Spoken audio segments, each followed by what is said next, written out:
while arresting a protester for using threatening or abusive speech may, depending on the circumstances, be a proportionate response, we do not think that language or behavior that is merely insulting should ever be criminalized in this way. The clear problem with the outlawing of insult is that too many things can be interpreted as such. Criticism is easily construed as insult by certain parties. Ridicule easily construed as insult. Sarcasm, unfavorable comparison, merely stating an alternative point of view to the orthodoxy can be interpreted as insult. And because so many things can be interpreted as insult, it is hardly surprising that so many things have been, as the examples I talked about earlier show.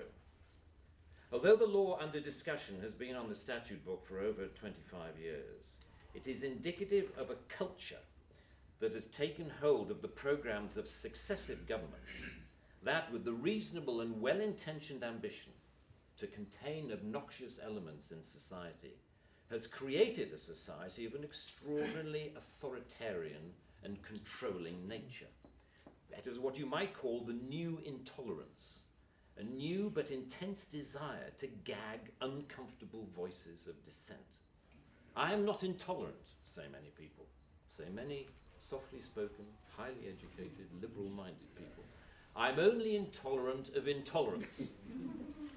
And people tend to nod sagely and say, oh yes, wise words, wise words. And yet if you think about this supposedly inarguable statement for longer than 5 seconds, you realize that all it is advocating is the replacement of one kind of intolerance with another, which to me doesn't represent any kind of progress at all. Underlying prejudices, injustices, or resentments are not addressed by arresting people. They are addressed by the issues being aired, argued, and dealt with, preferably outside the legal process. For me, the best way to increase society's resistance to insulting or offensive speech is to allow a lot more of it. As with childhood diseases, you can better resist those germs to which you have been exposed. We need to build our immunity to taking offense so that we can deal with the issues that perfectly justified criticism can raise. Our priority should be to deal with the message, not the messenger.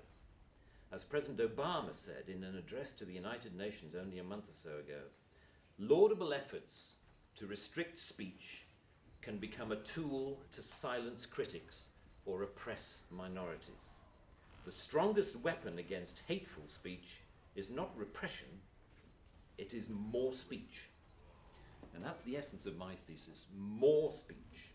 If we want a robust society, we need more robust dialogue, and that must include the right to insult or to offend. And even if, as Lord Dear says, the freedom to be inoffensive is no freedom at all. The repeal of this word in this clause will be only a small step, but it will, I hope, be a critical one in what should be a longer-term project to pause and slowly rewind a creeping culture of censoriousness. It is a small skirmish in the battle, in my opinion, to deal with what Sir Salman Rushdie refers to as the outrage industry. Self-appointed arbiters of the public good, encouraging media-stoked outrage to which the police feel under terrible pressure to react. A newspaper rings up Scotland Yard. Someone has said something slightly insulting on Twitter about someone who we think a national treasure. What are you going to do about it? And the police panic and they scrabble around and then grasp the most inappropriate lifeline of all, Section 5 of the Public Order Act, that thing where you can arrest anybody for saying anything that might be construed by anyone else as insulting. They don't seem to need a real victim. They need only to make the judgment that somebody could have been offended if they had heard or read what has been said. The most ludicrous degree of latitude. The storms that